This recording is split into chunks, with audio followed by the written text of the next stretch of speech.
in your room. Yeah, I know. Marking. We're gonna have music time. Marking. Ah, very good. We're gonna have music time right now. No, I don't think so. But, sometimes we'll have music time. All right. Let me know. I have music with me right now. You play guitar too, right? I do, but I have instruments on me. Yes? It's fine harmonicas, which Oh, you I'm play harmonica? an expert at. Really? Yeah. You bring lunch too? Okay, play something. Want to play something? Ah, yeah. All right. Okay, you guys, Nick will now play something that is Do you want me to play a harmonic minor or a regular one? Mine. Harmonic minor. All right.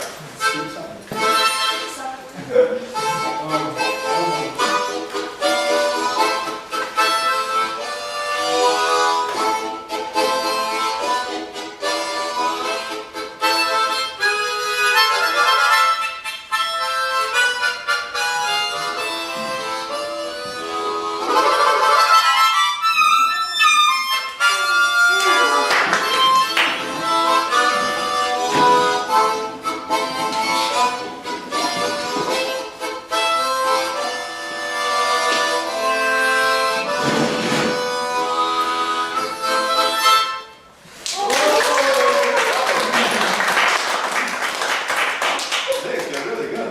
Thanks. That was really something. Yeah, nice movie, minor, key, that was great. I'm impressed, yeah. Okay, so from now on, somebody has to play something. How long can you play? Since I was pretty young, I played. You're pretty young now. That's true. Probably my first instrument I picked up and I really liked. Before that I played the violin and I didn't like it. But got a harmonica and my friend's dad was a harmonica player. Taught me a lot over the phone. Good. And I started playing. It's great. Okay, let's start to work. 2, 4, 6, 8, 10, 11. Not enough people.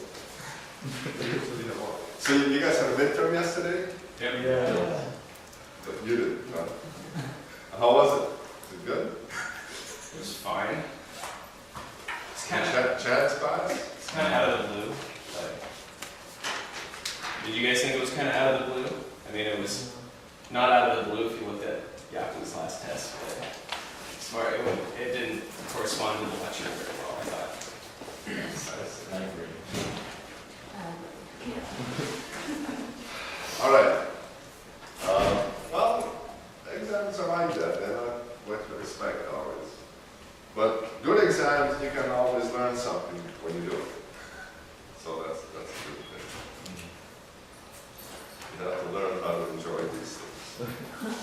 Okay. So I want to kind of summarize what we did last time, because this admire software theory is absolutely fundamental. It's central importance of liquid crystal theory. So let's just summarize the key things, right? And the key things are, first, the single particle potential, right? So the statistical physics part is really pretty easy once you have the framework in place. The hard part is to get the potential for the particle. And so we derived that, and we said that the single particle potential, which depended on the coordinate of the particle, is what? Now we now need to know this. Minus rho u d2. Minus rho u p2 s. Good. Plus 1/2 rho u s2. Good. Okay, excellent. So you need to know this. Okay. And so this is kind of, so this way, cos theta appears in P2. So the orientation dependence is in P2. So this is a function of cos theta, right? And this is in a special coordinate system where we have chosen the direction of average orientation to be along the z-axis.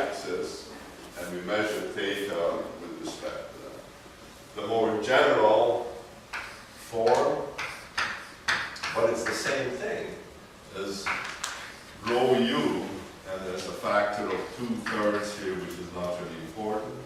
Little q tensor alpha beta, big Q tensor alpha beta, plus 1/2. So I can just take the 1/2, get rid of the 2, so I get plus rho u 1/3 q alpha beta q alpha beta. This is really what we derived first, and we set it in the diagonal frame. We can write it like that. So this is the same thing. This is nicer because it's completely general, it's always true. This is true in a special coordinate system. Right? Okay. So, now this won't be on this midterm, but it'll be on the next midterm. So does anyone have any questions about this? Yes? I wasn't so sure what was U. What was U? Okay, that's a good point. So if you look back in the notes, just put this on the board. You know, when we derived the interaction between the particles, then there was interaction. We said that we had the spontaneous dipoles, separation, all of that. And we gave these things the name U. So U, and we derived this, so this is not magic. We derived all of this. So it's h nu alpha squared over 4 pi epsilon naught squared. And then there's just the numerical factor is an 8 pi, and there's a 45 r naught q.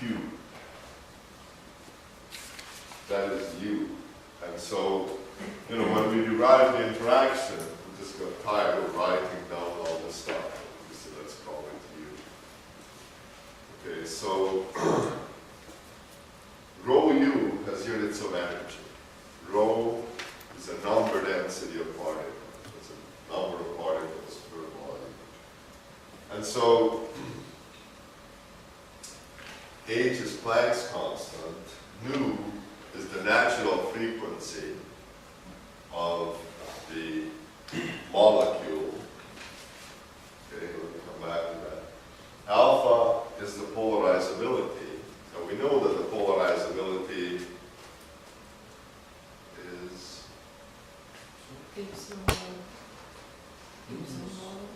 is epsilon naught.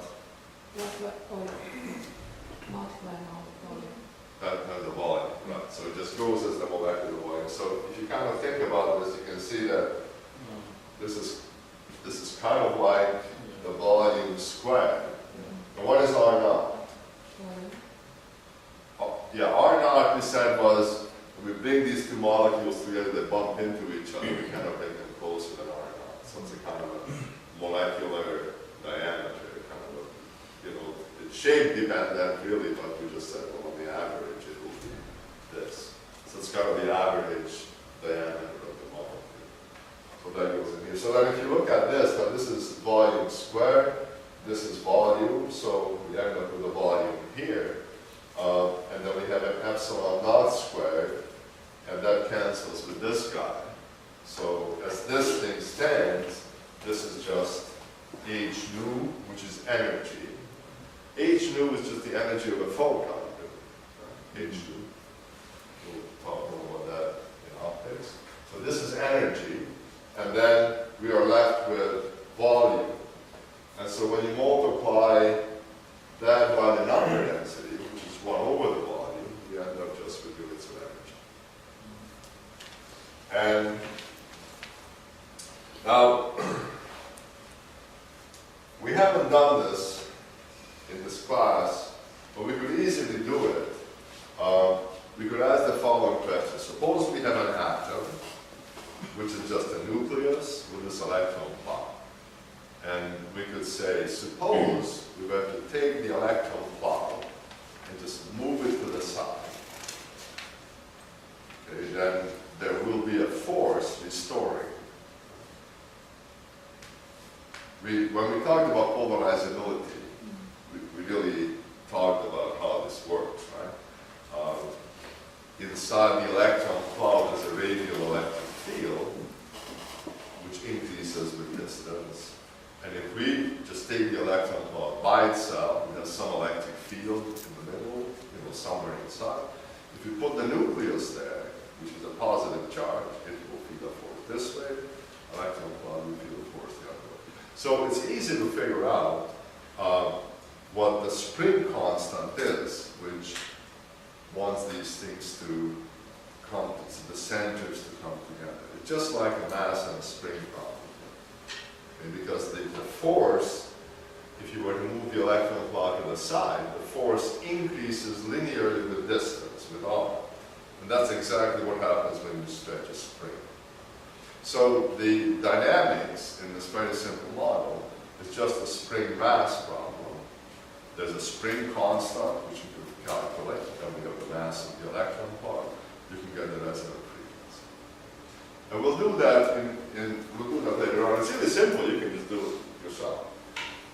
But that enables you to calculate this frequency here, and it ends up being 10 to the 15 hertz. So, and that's in the ultraviolet. Right? That's optical frequency in the ultraviolet. So it's a very high frequency. Main thing is we know what it is, so we can put the number in here from the simple calculation. And if you put all the numbers in here, And that's just a resonant frequency of the mass spring system. That's the resonant frequency of the mass spring system. right. So if you want to do it, we can do it. We want to do it. So if you shine ultraviolet light on these things, they jiggle a lot more. Yeah, exactly. So yeah, there's a resonance out there, and that's why you have dispersion. So when you have a prism and you shine light on it, the angle that the light is refracted through depends on the wavelength, depends on the frequency. And it depends on the frequency exactly like this. The closer you are to that resonance frequency, the more it jiggles, the bigger the polarizability is, the bigger epsilon is, the bigger the refractive index. So that's exactly how it works. So if you shine a high enough intensity of UV light on it, does it knock it out of the pneumatic phase? Does it knock it out of the Pneumatic phase. pneumatic phase? Well, that's a sort of a different question. So this is the interaction between the molecules, and as we said, these are not radiating modes. These are these near field modes. Okay, so now, yeah, you can excite, optically you can excite electrons in atoms, and that will change the interaction. But it will change the optical properties of the atoms, but it's not going to kill this interaction. Okay, so all right. So the main point is that we know everything in here, including nu, and if you put the numbers in here, then you find that rho u. Now, rho, that's just a number density. That's essentially 1 over r naught cubed. Right? So we find that when you put the numbers in here, then you get an energy. And what is interesting for us is what the energy is relative to kT. And if you put in here room temperature, about 300 or so, then you find that this quantity is approximately 2.5. And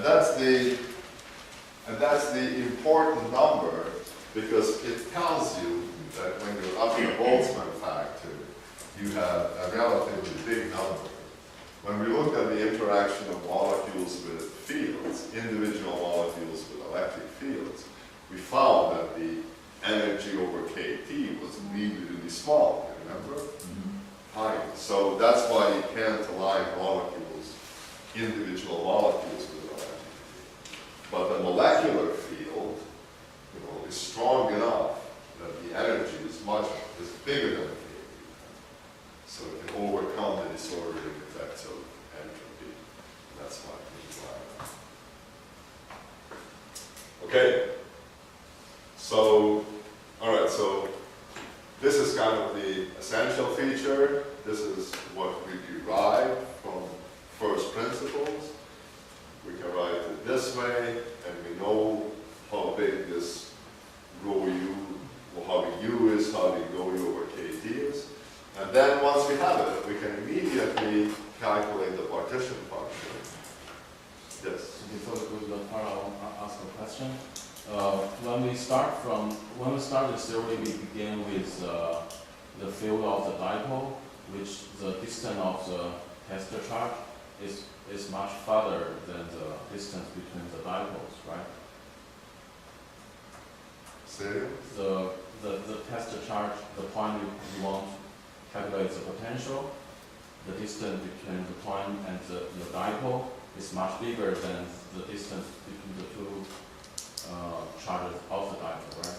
Right. So, but when you when in the real case, in the, for example, pneumatic liquid crystal, when two molecules are next to each other, does this condition still satisfy? But that's a really good question.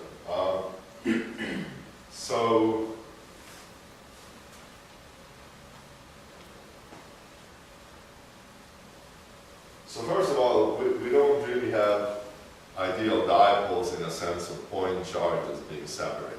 Right? What we really have is if you think about molecules, you have a bunch of nuclei of the atoms with some electron cloud around them. And there are fluctuations of the electron clouds, and it looks like you have a dipole, right? But it's never really 2-point charges things. Now, in general, if you have a bunch of charges, you have a bunch of positive charges, negative charges, different sizes in space, then you can ask, what is the potential here? And you can do a general expansion, a so-called multiple expansion. Okay, so you would write down here, but let me call it potential phi.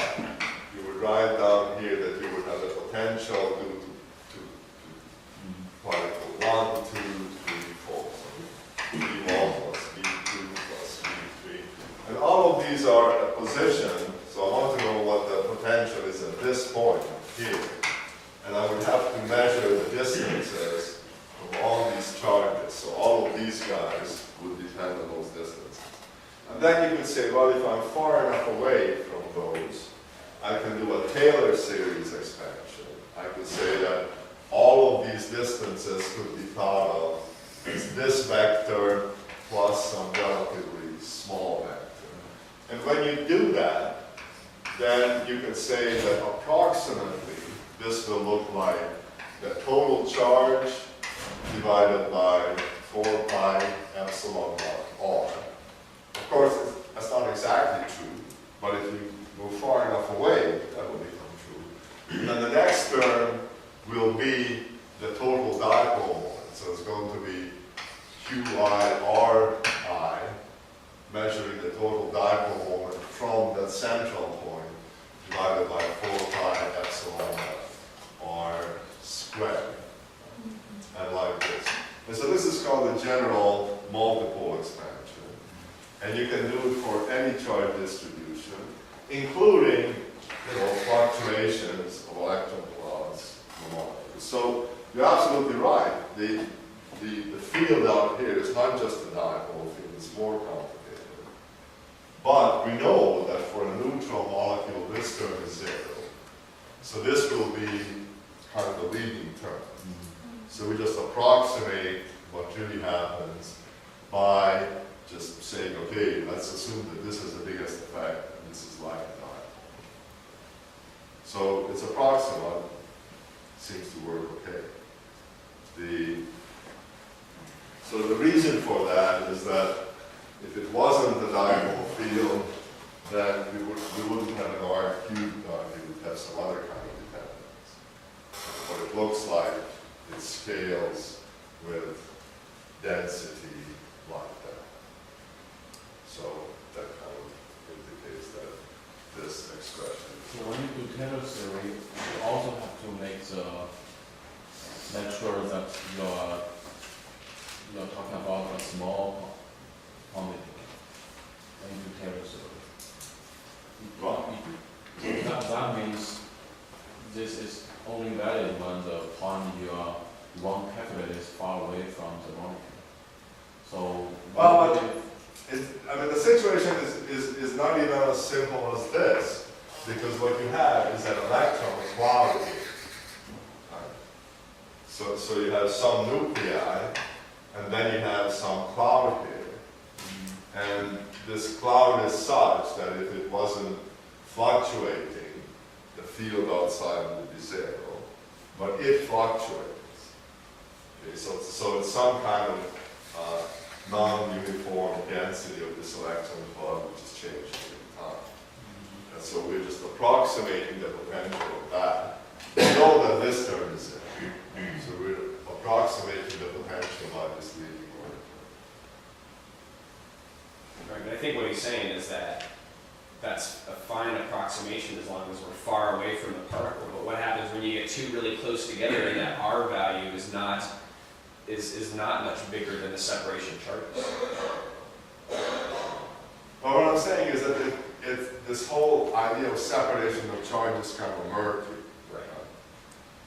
It's not really charges, discrete charges, it's some kind of moving electron cloud.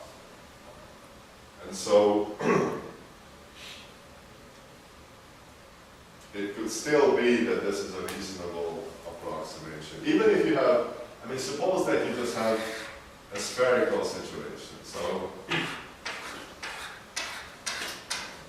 if this electron cloud shifts, so the thing is done here, you have this cloud shifting, but out here, it still looks like a dipole with a very small physical separation, although we have maybe just some change in the shape of this electron cloud. So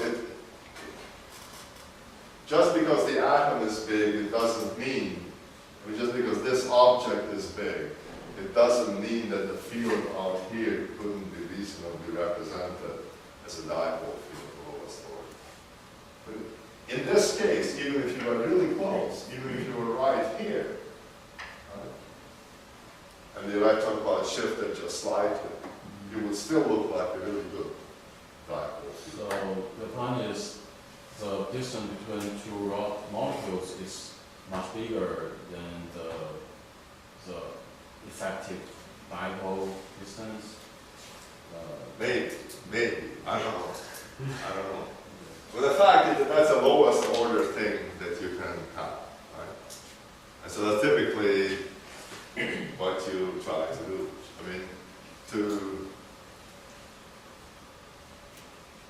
When people do quantum mechanical calculations, which are kind of complicated.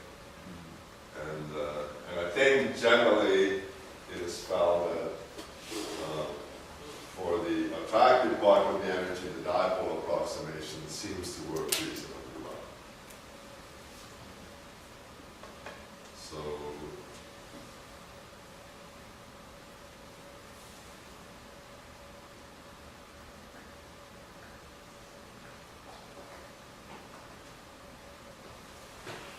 it's the simplest thing that you can do. It's the simplest, it's the simplest relevant thing that you can do. This guy is not there, this is certainly there. So I guess the question you should be asking is how big is the next term compared to that?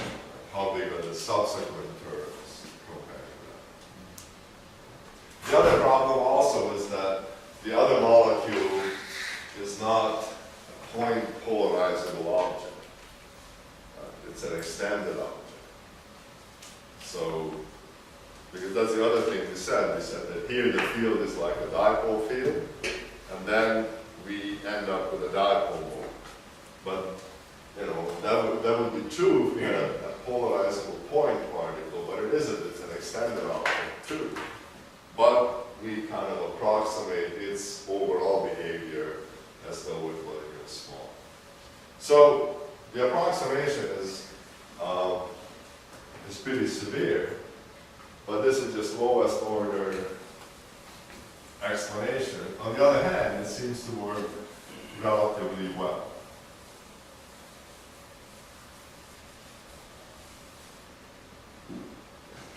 This whole business of forces between objects due to charge fluctuations is pretty general, and it's kind of interesting. If you take two macroscopic objects, you take two metal plates,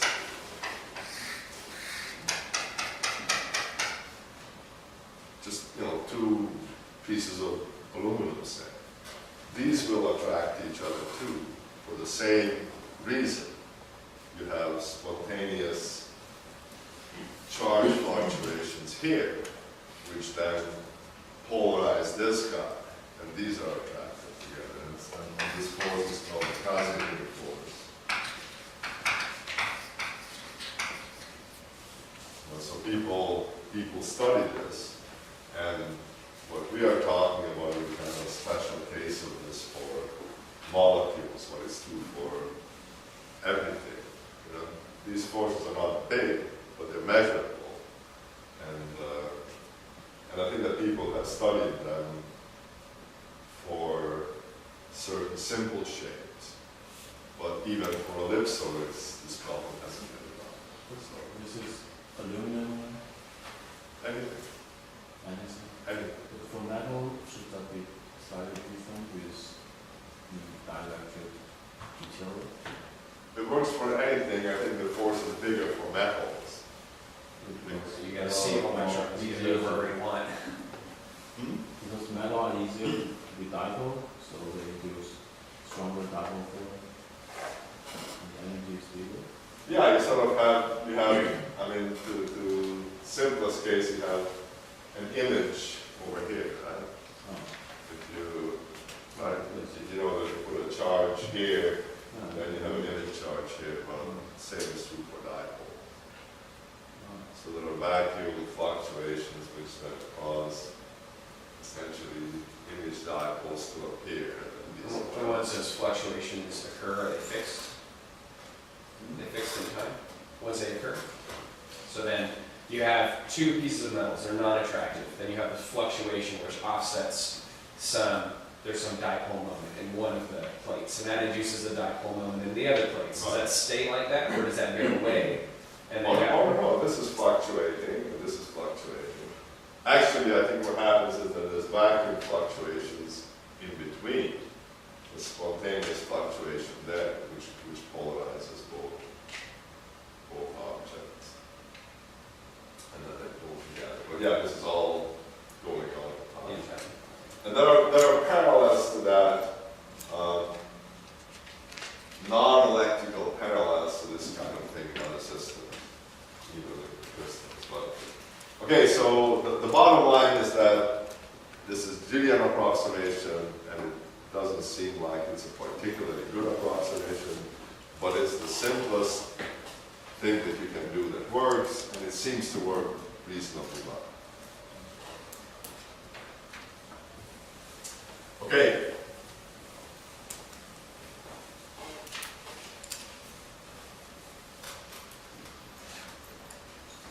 So then we go from here to the free energy. And now you all know how to do that, right? So free energy is minus kT log z. Coefficient function, and if we have many particles which are identical, we can write this as little z partition function just for a single particle raised to the power n, and then we have to divide by n factorial because they're indistinguishable. And then little z is just the usual stuff. You integrate kinetic energy, potential energy,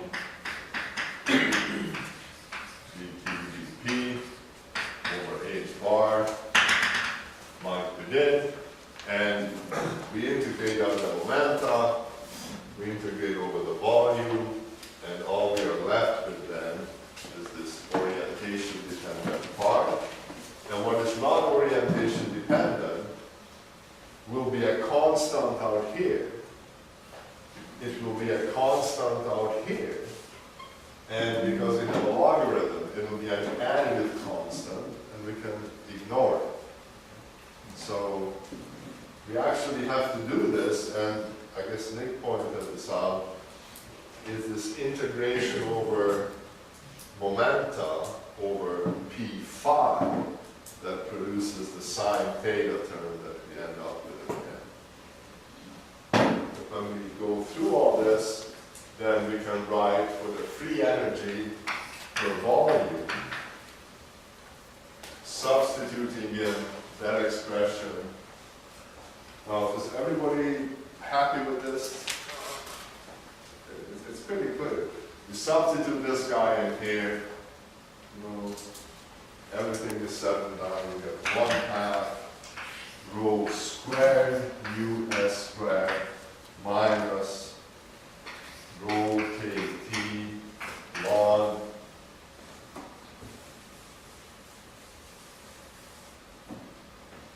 and then we have this integral of e to the plus rho u sp2 over kt sine theta dθ.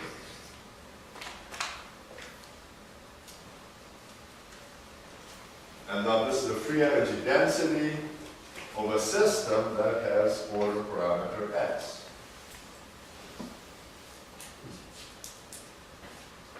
This is the potential energy of a particle in a sea of neighbors whose order parameter is x. So this is the free energy of the system, and we don't know what S is, but we have shown that the observed value of S is that which minimizes the free energy. So you have to minimize the free energy, and then we get the self-consistent equation. We'll put this on the other side.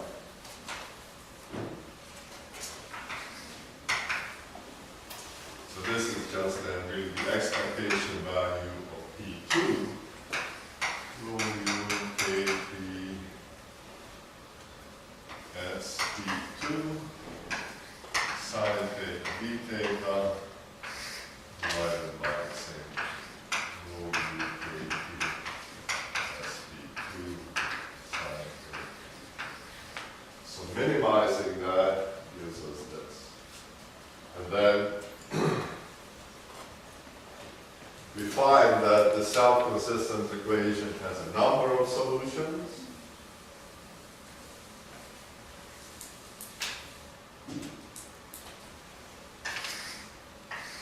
So we plot all the solutions, we find that this is a solution, and this is a solution, and to figure out which solution actually occurs, we have to look at the free energy at the same time.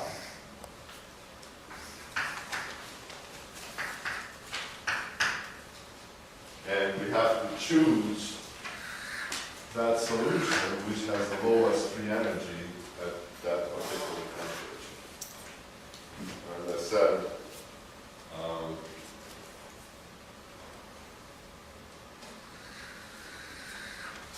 free energy looks something like this.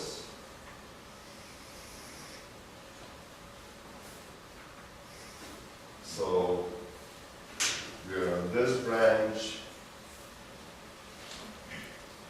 when we are here, and then the lowest energy solution is that, which is, whoops, too far.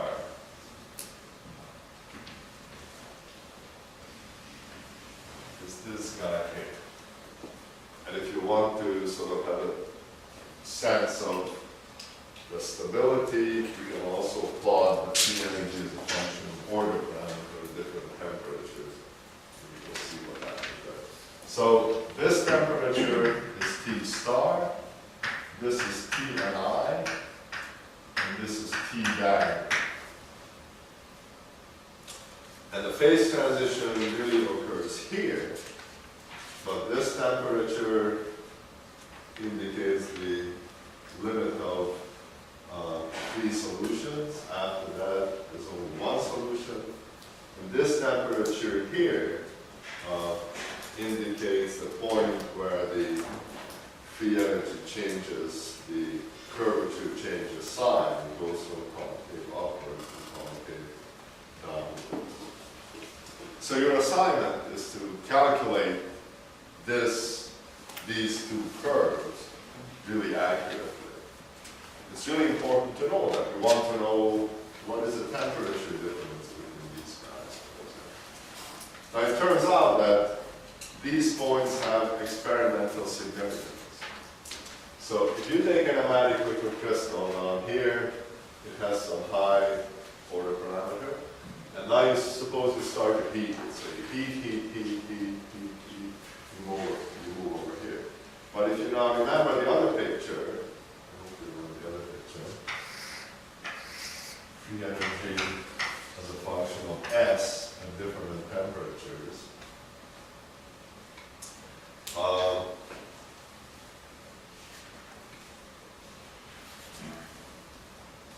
Originally, when we were here, okay, we were at a minimum down here. When you get to this point, the free energy curve looks something like this. At this point, the free energy, the 0 order parameter, in the isotropic solution, has the same energy as the pneumatic one, the ordered one. And after this, the curve looks something like this. But you were here before, when you raised the temperature just a little bit, you're still going to stay here. Even though you're metastable, you were here originally, change the temperature by a tiny bit, is going to leave you there. Okay, well what happens? If you were just to stop at this temperature and wait, then eventually there would be a thermal fluctuation that would carry the system over here. But you may have to wait a long time. So that hump though, the energy barrier there, can you calculate how big that is Sure, compared to KT?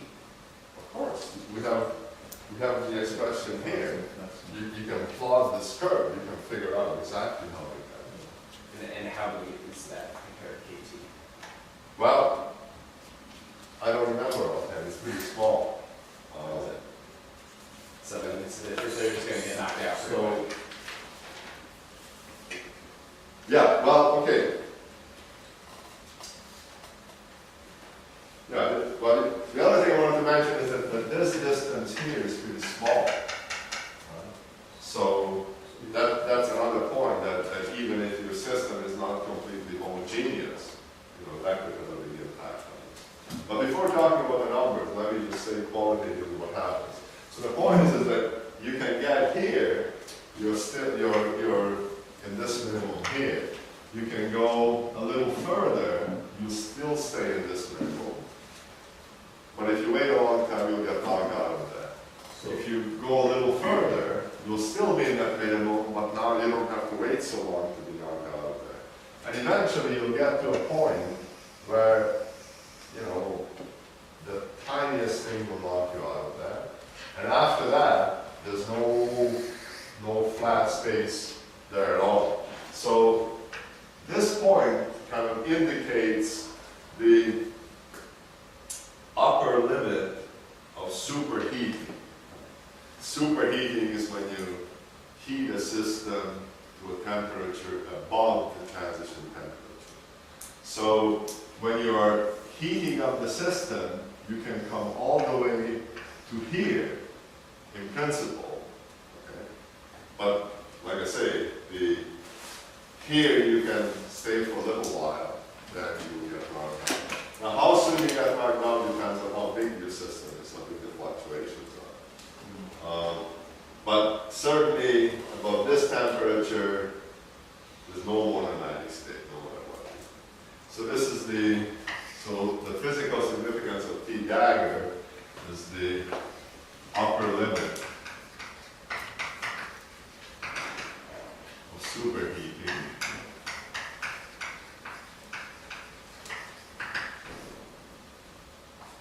so you could try to do this experimentally, but you could try to go up here and see how far you can get. Okay, and then imagine now that we're going the other way.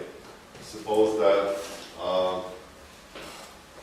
you want to sit in the you want to sit in the isotropic solution, cool down the system. In that case,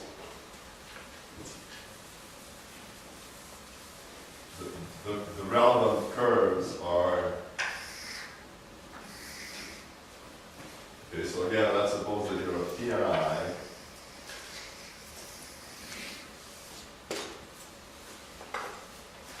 So you're cooling down, you're coming down here, and there's only one solution. And that's the minimum that you're at over here. So eventually there appears a solution up here.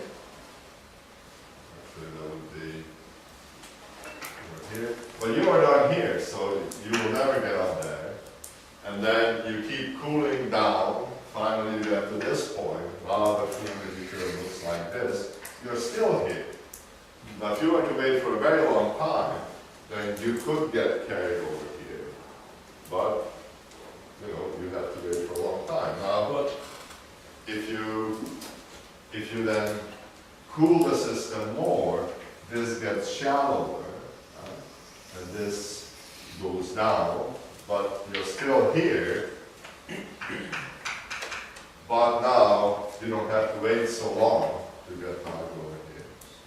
But at T star, the curvature actually changes here. T star is the point where the curvature here goes from concave up to concave down. It's exactly that. So below T star you cannot stay here. This point becomes unstable and you must fall down here. So you can fall down the other way too, right? You can fall down the other way too. So like you could fall, you just be in a metastable state. no, because at the point at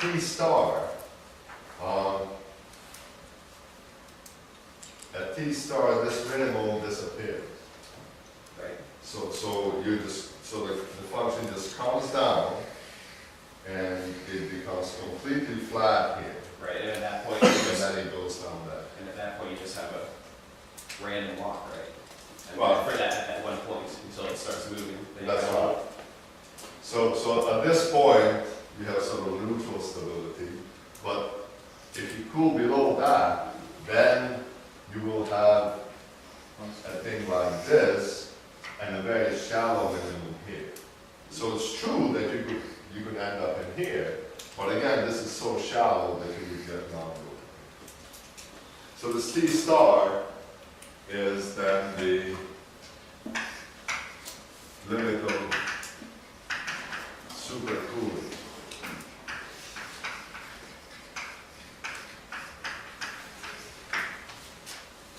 So the physical significance of these two temperatures is that.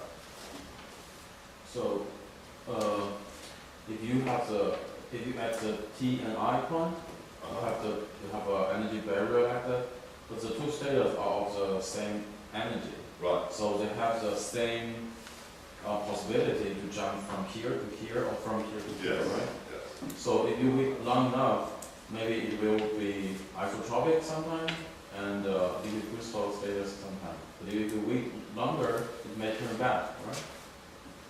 Well, yes, except there's latent heat involved, right? So for you to jump, you have to give up latent heat. So heat has to come and go. Come and go, yeah. But- So but that- the net heat is So that kind of makes this jumping a little trickier if you, I mean, It seems like if you have a system that's pretty hot, but I guess the temperature has to decrease, huh? If you're giving enough heat. Thermite. the heat only flows from hot to cold. Right. So, So, but if you're losing kinetic energy, then you're gonna cool off. yeah, but you can, I mean, so it makes it hard to lose kinetic energy if there's no thermal gradient for the energy to flow away. Right. So at that point, at TNI, you're going to get a system that's partly pneumatic and partly isotropic. It's just gonna- So, well, but I mean, your point is right. All I'm saying is that this hopping back and forth is made difficult by the fact that there's heat that you have to worry about transferring. If you do the experiment, what you see is that at TNI, you can have a coexistence between a pneumatic and an isotropic phase. So if you take a cell, a pneumatic cell full of a crystal, at TNI, you will find that you have an isotropic phase and a pneumatic phase, and it will be happy like this. It will sit like this all day long. Now, the pneumatic phase is a little denser than the isotropic phase, and that's why it goes to the bottom. So the cell just sits like that. So, but the interface will kind of fluctuating with time? Well, experimentally, no. Experimentally, the interface doesn't do it. Oh, because it's the same possibility to jump 2 waves? Well, like I say, it's true that the pneumatic could become isotropic. They have the same free energy, but you have to worry about latent heat and how to get rid of it. So typically, the thing just sits there. The other point about this interface is that these things have the same energy, but the interface doesn't have the same energy. So there's tension? The molecules, yeah, I mean, so there's an interfacial energy here. The molecules are just as happy in this phase as in this phase, but the guys at the boundary are not happy because they have different neighbors. Right. So a molecule says, I'm really happy if I have pneumatic guys on both sides or isotropic guys on both sides, but isotropic pneumatic doesn't work. We'll talk more about that, what actually happens on the interface. But I mean, there are thermal fluctuations at the interface. Every interface has that. But it's relatively stable.